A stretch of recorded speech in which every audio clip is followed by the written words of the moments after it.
Olá, confira a partir de agora o programa TJSC na TV, aqui na TV AL. Hoje o nosso convidado é o juiz de direito Maurício Cavalazzi Póvoas, que conversa conosco a respeito da multiparentalidade. Acompanhe.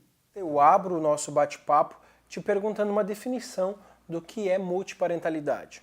Bom, a multiparentalidade é a possibilidade de constar no registro de nascimento. Para mim é isso, é mais do que só ter dois pais ou duas mães, ou mais de dois pais, mais de duas mães. É a possibilidade de constar, inclusive no registro de nascimento da criança, adolescente, até do maior, mais de um pai ou mais de uma mãe concomitantemente. Teria tipo dois pais e uma mãe, dois pais e duas mães, dependendo da situação, né? Basicamente é isso. Obviamente, com vínculos diferentes, um vínculo biológico e outro vínculo afetivo. Em quais situações ela é viável? Então, basicamente se trabalha com investigações de paternidade, por exemplo, ou negatórias de paternidade, onde um pai quer ser reconhecido como pai, ou um pai não quer mais ser reconhecido como tal, e quer a inclusão de outro. Assim, quando eu falo pai genericamente porque é a maioria dos casos, mas pode acontecer com a mãe também, né? Então, com exemplos é mais fácil. Um pai quer negar a paternidade de um filho que registrou, né, sabendo que não era seu, por exemplo, e aí ele entra com uma ação para negar a paternidade e indicando quem seria o pai biológico. A multiparentalidade seria a manutenção desse pai que foi pai afetivo e a inclusão do pai biológico no registro de nascimento da criança. Ela passaria a ter dois pais.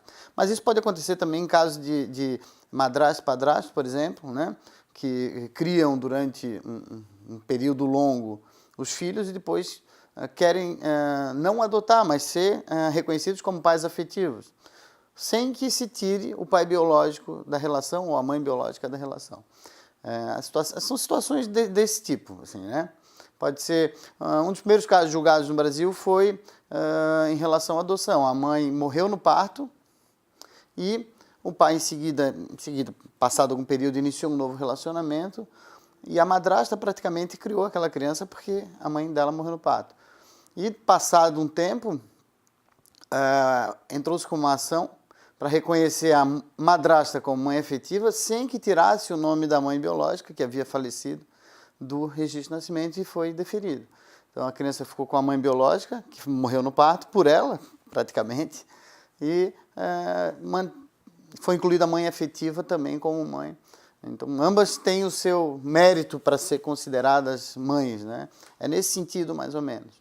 Então uma criança registrada pelo pai biológico pode levar o sobrenome do pai afetivo? Sim, desde que seja reconhecido o pai afetivo como pai também, né? Como pai também. Na verdade, para a inclusão do sobrenome do padrasto, não há necessidade nem desse reconhecimento. Eu acho importante o reconhecimento, né? Mas a lei dos registros públicos admite a inclusão do nome do padrasto e da madrasta, mesmo que não haja reconhecimento da paternidade afetiva ou da maternidade afetiva. Mas é que uma das coisas que eu trato no livro é a importância do registro, né? Porque o registro faz prova do vínculo parental.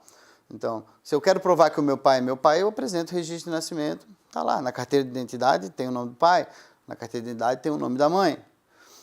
Se eu tenho um pai afetivo, né, assim reconhecido, é fundamental que o nome dele esteja também no registro, para que eu possa provar em todas as situações que aquele cara é meu pai também. Senão eu teria que andar, por exemplo, com uma sentença do juiz, né?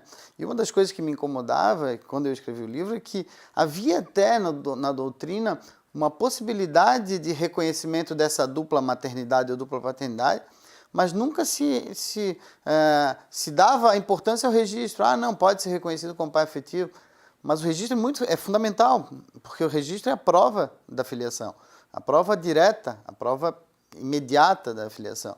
Então é importante que lá na carteira de identidade esteja o nome dos pais, mais de um, se for o caso, mas é importante que esteja no registro também por todas as consequências. Principalmente a facilidade de prova da filiação. E agora, ao contrário, o sobrenome do pai biológico pode ser retirado para manter apenas o sobrenome do pai afetivo?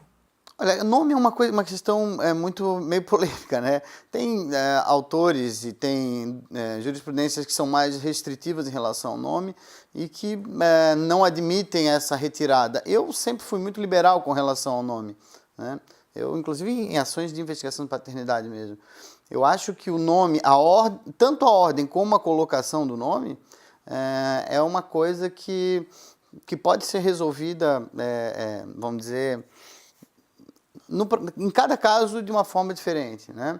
O nome é muito importante, ele tem que ser consolidado, mas a consolidação dele, a formação dele, tu não pode ser muito rigoroso nessa análise, né? Esse é o meu entendimento, e eu coloco até isso no livro. Então, a formação do nome pode constar o nome do pai biológico, do pai afetivo e da mãe por último. Pode constar o nome da mãe no meio, do pai biológico, pai afetivo. A ordem não importa. E nem a colocação efetiva, Porque tem situações, por exemplo, que o pai biológico é um pai ausente, totalmente. Mas o fato de ser pai biológico traz com essa realidade obrigações. Então, o pai biológico tem dever alimentar, certo? O filho tem direitos sucessórios. Independente do pai ser presente ou ser ausente, ele vai ter esses direitos do mesmo jeito, né? Mas o pai biológico é tão ausente que o filho não incomodaria ao filho a manutenção do nome do pai biológico.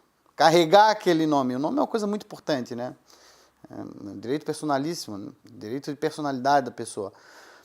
Então, nesse sentido, o meu entendimento é que se eu entender que na hipótese se transforma num peso para aquela criança, para aquele adolescente, ou até para aquele adulto, que isso pode acontecer também, né? Depois de adulto. Se o sobrenome traz um peso muito grande para a criança ou para a pessoa que está carregando, eu entendo que pode ser alterado no momento do reconhecimento da dupla paternidade, tira um, coloca outro. Eu não vejo o menor problema com relação a isso. Eu acho que ser rigoroso nessa análise poderia criar um problema, inclusive psicológico, para quem está carregando aquele nome de um pai que nunca lhe procurou, sempre me menosprezou, sempre me desprezou. E aí eu vou carregar o sobrenome dele, por quê? Né? Ele tem as obrigações ele tem que carregar porque ele fez o filho. Agora, eu não preciso carregar o sobrenome dele. Doutor, é necessário o processo judicial para se registrar a multiparentalidade? Ainda é. Não há possibilidade ainda de reconhecimento da paternidade afetiva em cartório, como acontece com a paternidade biológica, né? Ainda não há essa...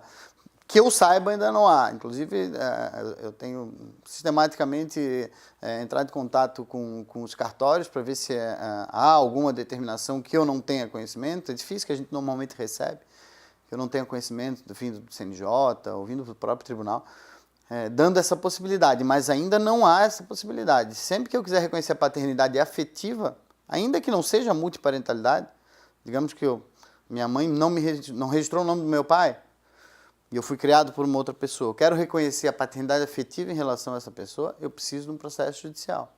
Porque a outra solução seria a adoção unilateral, que também precisa de processo judicial, né? Então, não há ainda a possibilidade de reconhecimento de paternidade afetiva em cartório, direto, sem processo. Como funciona então o processo? Quanto tempo mais ou menos demora? O tempo que demora depende da unidade que cair, depende da quantidade de processo que tiver, aquela comarca. Isso depende muito, né? Depende muito se há ou não contestação do pai biológico, né? Depende se há ou não pai biológico registrado para reconhecer a paternidade afetiva. Para reconhecer a multiparentalidade, se for através de acordo, eu já tive casos aqui, já julguei uns 3 ou 4, isso é questão de dias, talvez. Entrou o processo, eu faço uma audiência, ouço informalmente o pai biológico, o pai afetivo, a mãe, eles reconhecem, mando fazer um estudo social em determinadas situações, para ver se efetivamente aquilo é verdade, para evitar fraude, né? Então, para ver ver o histórico daquela família, para ver se há realmente... Porque uma questão importante, e que às vezes alguns críticos, pelo menos no começo, colocavam como entrave, era justamente quantas vezes eu posso reconhecer essa afetividade, quantas vezes eu posso reconhecer essa paternidade. Tem que ser muito rigoroso na análise da afetividade, né? Tem que ser aquele afeto, o conjunto da vida daquelas pessoas tem que demonstrar que aquele cara era pai. E vejam bem, sempre quando eu falar pai, eu falo mãe também, só para facilitar. Que aquele cara realmente foi pai daquela criança. Qual é o histórico dele? Ele ia no colégio Dia dos Pais, ele era reconhecido como pai na sociedade, eles tiveram um relacionamento num tempo tal que demonstra, aquela criança chama ele de pai, ele chama ele de filho, eles são tratados dessa forma. Porque não é o fato de eu criar o filho da minha esposa, por exemplo, que seja filho dela de outro relacionamento, que vai me transformar em pai. Às vezes eu não tenho eu não tenho o sentimento, né? O amor de pai é um amor diferenciado, né? E é isso que se tem que descobrir. Por isso a importância de um estudo social e psicológico. Mas o trâmite do processo pode não demorar. Mas depende efetivamente do tempo que vai se levar para ouvir as partes e para fazer um estudo social e psicológico. Mas, se não houver acordo e se houver contestação, e às vezes ocorre que o pai biológico não quer a inclusão de um outro nome, né, no filho, não quer que o filho tenha um outro pai, a mãe biológica também às vezes não quer que outra mãe seja incluída, aí pode demorar um pouco, porque daí você tem que fazer instrução, tem que ouvir testemunhas, né, para ver o que está acontecendo mesmo, tem que ver eventualmente prova documental, né, aí psicológica e tal. Então, é uma análise que tem que ser feita com bastante rigor, porque senão a gente vai estar reconhecendo o pai amanhã, daqui a pouco tira pai, daqui a pouco é pai de novo, daqui a pouco é mãe. Não, isso é uma análise muito rigorosa que tem que ser feita justamente para que esse instituto importante da paternidade e da maternidade não seja banalizado, não é o objetivo, né? Doutor, e quais são as consequências jurídicas da multiparentalidade? Isso é uma das coisas que eu abordei também no livro e que era a minha preocupação, né? Porque reconhecer a paternidade, tudo bem, vamos reconhecer. Tem o vínculo afetivo, vamos reconhecer a paternidade. E aí?